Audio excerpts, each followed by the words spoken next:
How's it going, Yankee fans? My name is Alex with my co-host here, Ryan Garcia. And today I want to discuss Oswald Peraza. He hasn't really made the significant impact simply because the Yankees aren't giving him playing time. And, we discussed Josh Donaldson's defensive qualities. And, he's really the only guy that you could say, okay, maybe Peraza should be taking over at shortstop and IKF moving to third base. IKF is having a tremendous September. So there really isn't that much playing time available for Peraza unless injuries arise, but they have Anthony Rizzo expected to return potentially on Saturday, if not early next week in the Homestead, as well as DJ LeMahieu. So, there are guys coming back. This team is getting healthier. And because of that, Peraza's opportunities to play dwindles. But I will say, there's an argument, a debate to be had that Peraza's best value that for the Yankees moving forward could be as a trade piece in the winter months, right? You have Anthony Volpe. We're going to discuss him, his stats to end the season with AAA Scranton. He's been fantastic, right? He is the Yankees' future shortstop. Everybody knows this. They've said it. They think this. And Peraza kind of gets caught in the mix here. He kind of gets caught in limbo trying to figure out, where do I play? Shortstop is my traditional spot. Second base, you still have Gleyber Torres there. You still have Oswaldo Cabrera, who could feature there if they find another right fielder. So the question is, where does Peraza come into the mix? How does he play a part here? Do you think that he is primarily just a trade piece moving forward? They did not trade him at the deadline this year, which is interesting. I definitely want to discuss that as well. Before we dive into it, though, Ryan, how do you do today, my friend? I'm doing good. The Yankees start a series against the Brewers, kind of an unusual opponent. The Yankees don't really play the Brewers much. They don't really go to Milwaukee much. So this will definitely be an interesting kind of weekend, one of a kind. Though next year with the with the schedules changing, we'll go there a little more frequently. But as you mentioned, the Yankees were very averse to trading Oswald Peraza. Based on reports, when they were involved with Luis Castillo, they were offering Jason Dominguez. It seemed they were more willing to offer Dominguez than they were Peraza. Whether that tells you how much they value Peraza or whether that tells you that maybe they have bigger plans for Peraza in the offseason trade-wise is, remains to be seen. We've seen that they value him enough to have him on the roster, even if they don't, aren't playing him. I think they want him to have the experience of going through a playoff push, kind of like how Jeter went through it in '95, where they kind of brought him up, they let him sit around, to stay with the major league team, not really play or be a factor on that squad. And very similar to, Tony Fernandez was a shortstop that season, and I would say that he's very similar to IKF in the sense that both are weak hitting shortstops with, more of the defensive focus for them.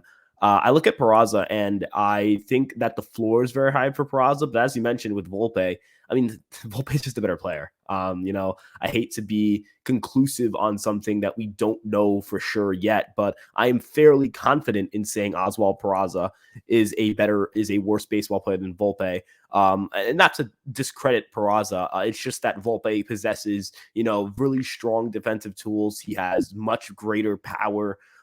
The base stealing aggression is as good, if not better, than Peraza's. And the plate discipline is a lot more advanced, and he's doing so at a similar age, about a year younger than Peraza is.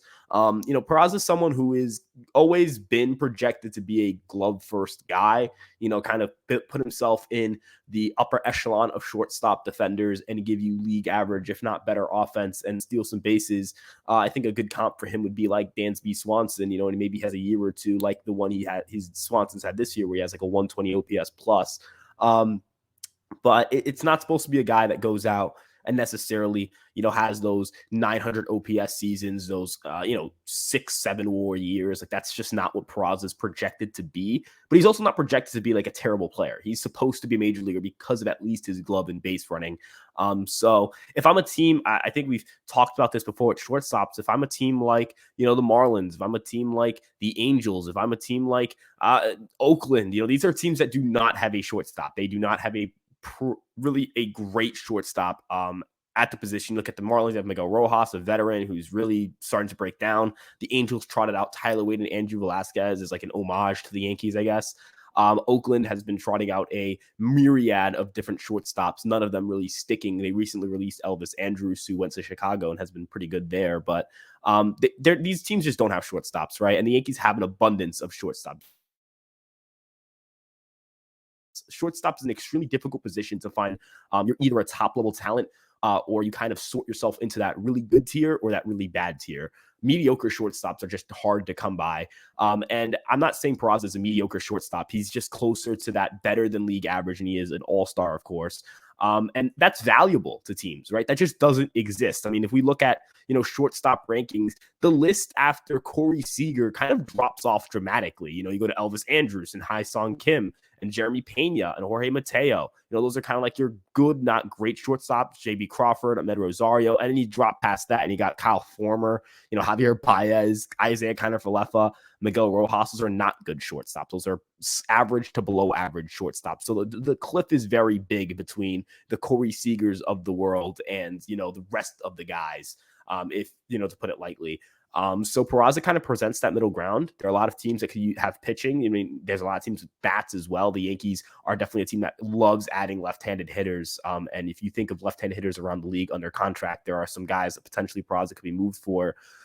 He's got a lot of value for the Yankees on the trade market. He's got a lot of value for the team next year. He could be the starting shortstop next year if they want. They could, non-tender or trade IKF and save a lot of money there. That's about a $4 million swing, which I know, shouldn't be a lot, but to Hal seems to be a decent amount. And when you talk about keeping under thresholds, it is a decent amount of money.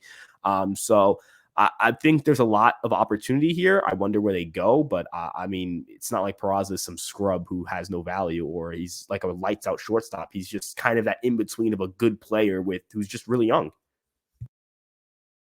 Yeah, I mean, that's the thing though, right? Like you don't really know what Peraza is going to become, but we have seen a small sample size of 7 games and what he's done thus far. He's hitting .238 with a 36% on base rate. He had some pretty solid at bats. Only struck out 4 times in 21 at bats. He had a couple of walks, 3 consecutive games. He had walks actually, which I know you love. So like this is definitely a player who has value. The question is, what future does he have on this team if Volpe is going to be the starting shortstop, maybe even by midseason next year? If they say, okay, Donaldson's regressing even further offensively, maybe we just put IKF at the hot corner and Volpe comes up and we just give him the reps, like service time doesn't matter when you're planning on keeping a guy like Volpe and playing him for the next 5, 6, 10 years. Like that, they view him as a long-term solution, and he's flying through the minor league system right now, with Scranton, he only played 11 games. With Somerset, he played 110 games, finished a .251 average, hit pretty much a 35% on base rate, .472 slugging, 60 RBIs, 18 home runs, and 44 stolen bases. Of course, stealing bases at the minor league level is a little bit easier. But then you look at Scranton, man. I mean, I don't usually there's a period of time when you go to the next level, when you take the jump to the next level where you struggle. Like you see players routinely struggle. Peraza's one of them, right? He really struggled at AAA when he got called up. When he got to the majors, he struggled a couple of games. Volpe didn't just struggle. He did even better than what he was doing at Somerset. And he was already kicking some serious ass before he made his way to AAA. In 11 games, this guy, I mean, he was in form. Talking about a guy who's hitting .283 with a 35% on base rate, .478 slugging, 2 homers and 4 RBIs in 11 games, right? He struck out 14 times over 46 at bats, had 5 walks. He had some really nice defensive plays too. This is a guy who's quickly elevating to a status that is justifiable as an MLB player, right? He needs a half a year at Scranton of good play, a couple of months of high level play, and the Yankees are going to have no choice but to call him up. He is probably going to be the Peraza of next season. He gets called up probably in late August, mid-August, and you're like, okay, like what role does Peraza play here now if he's on the team? You have Glaber. Let's say he's still around. He doesn't get traded. You have Glaber at second base. You have DJ LeMahieu who can play second, first, hot corner. You have IKF still, who was under contract for another year, and Donaldson, who's under contract for another year. So the only way that I could see Peraza sticking around is if they find a way to offload Donaldson's contract, move IKF to the hot corner, and put Peraza at shortstop. But the question is, Ryan, like how much value do you think Peraza has for another team? Like what can you actually acquire for him?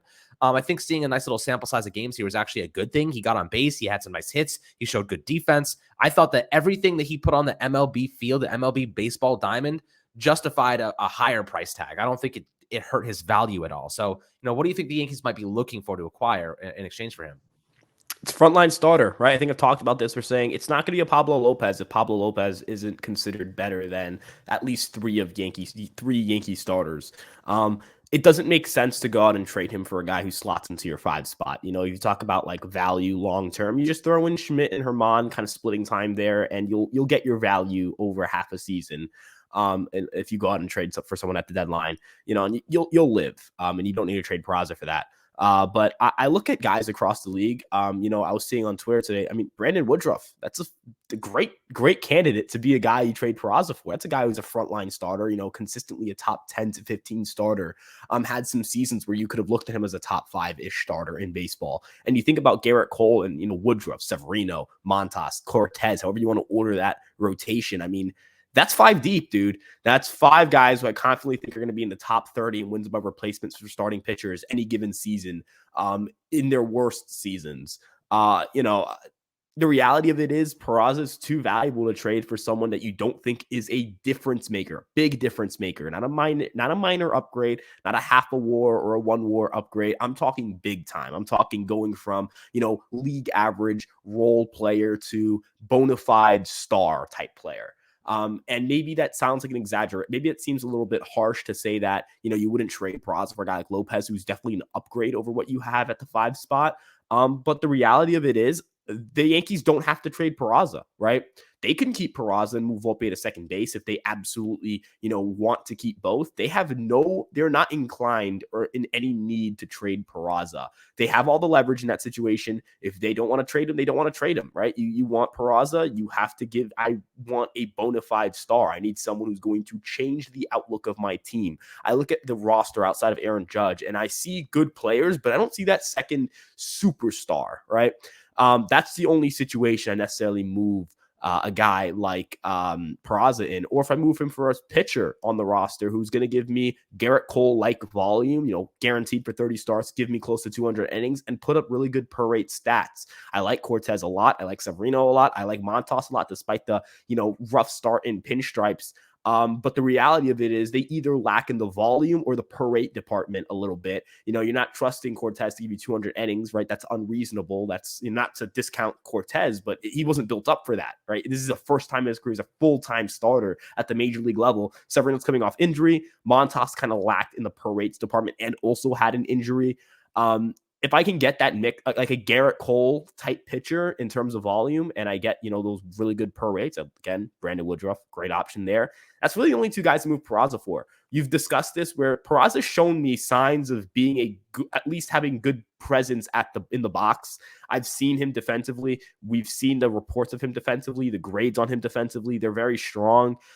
Do I think he should necessarily be considered this untouchable? No, but the Yankees should value him the way they valued him this entire time, which is if you want Oswald Peraza, you have to show me that you're willing to, you have to give me a player that is really damn good. They weren't willing to give him for Montas, and ultimately that was unpopular at the time. I thought it was not the best decision considering you have so many shortstops and Waldichuk is your best pitching prospect. But guess what? You would say, you know what? I'm kind of glad we didn't give up Peraza for Montas because I think Peraza's values climbed a lot. And I think that, you look at it, and Montas isn't the guy you would necessarily give up Peraza for alongside other prospects.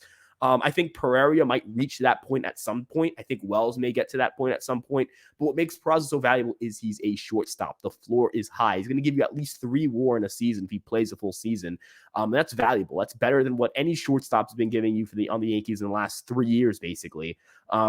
It's valuable, and teams would trade for a guaranteed 3 WAR player. That's unbelievably valuable. For 6 years, that's 18 WAR you're trading for. So you have to get back an incredible amount of value. If it's a player on a 2-year deal, they have to put up 9 WAR seasons. For context, Aaron Judge at a 9.7 right now, and he's only had 1 9 WAR season in his life, right? 2017 was not a 9 WAR season, or it was close to it, but it wasn't exactly 9. So you need 2 2017 Aaron Judge type seasons to get the value back. So I just want people to understand Peraza. Yes, it's good. I know people hate the prospect hugging. I hate prospect hugging too. But Peraza is not a guy you just trade to trade. You trade him because you're going to get value, or you just start him on opening day. Yeah, I think that's probably the most important point that you made, essentially, that you don't just trade a guy to trade a guy. You know what I mean? There's no point in doing that. Peraza does have value, even if you believe Volpe is going to be your future, if he's going to be the guy you pull up halfway through the year next year and say, you know what, you're a starting shortstop moving forward. Peraza still has value. He can mitigate injury. We've seen the adversity the infield has faced this year. Having a guy who can play high-level defense and showcase some good qualities on the offensive side, that's not a bad thing. And unless like you said, unless he's going to be getting you a team-changing level player, a guy with the volume in the pitching department, or a high-end bullpen guy. Even then, our bullpen is so strong, I don't even think I'd trade him for a bullpen arm. You have to get an impact player in return for Peraza, because ultimately he has the growth and he has the potential to be an impact player himself, and he has full service time. You're getting a guy that's not going to hit arbitration for another 5 years, right? Or however many, 3-4 years. That's super valuable for someone who just looks pretty solid over a small sample size of the Yankees, on a definitely a playoff caliber team. So that's a impressive thing to note as well. But I think you're right. You know, you don't trade a guy to trade a guy. You trade a guy for value, and it has to be a substantial value for Peraza to actually be considered to move. But again, the Yankees aren't going to be probably looking at big trades unless they're willing to part ways with some of their guys, notably Glaber, who was involved in talks, Jason Dominguez, who was involved in talks, Peraza, who was involved in talks. It just didn't really accumulate to what Brian Cashman exactly was looking for. But that doesn't mean it won't in the winter months. So obviously, we'll have you guys with any updated information on that as we get closer to that. But for now, I definitely want to keep focusing on the Yankees as a playoff team and the rest of the season here, winning 8 of the last 10 games, looking really sharp. The offenses look fantastic. I think they've scored, like 32 runs in their last 4 games combined, which is absolutely awesome to see, especially with DJ and Rizzo out. So it's tremendous. You know, we're definitely picking up the slack here. Offense is looking great again. Judge continues his MVP campaign. We're very excited about it. So, my friends, hope you enjoyed this episode. Love to hear your thoughts on the prospects of trading Peraza, what you would do it for if you think we keep him and just, have him be that utility guy, maybe play a little bit of second, maybe play some shortstop next year, see how the Yankees kind of strategize around their future roster. But definitely curious to hear your thoughts and opinions as always. Make sure to leave a like and subscription below on the YouTube channel, and we'll catch you guys on the next Fireside Yankees episode.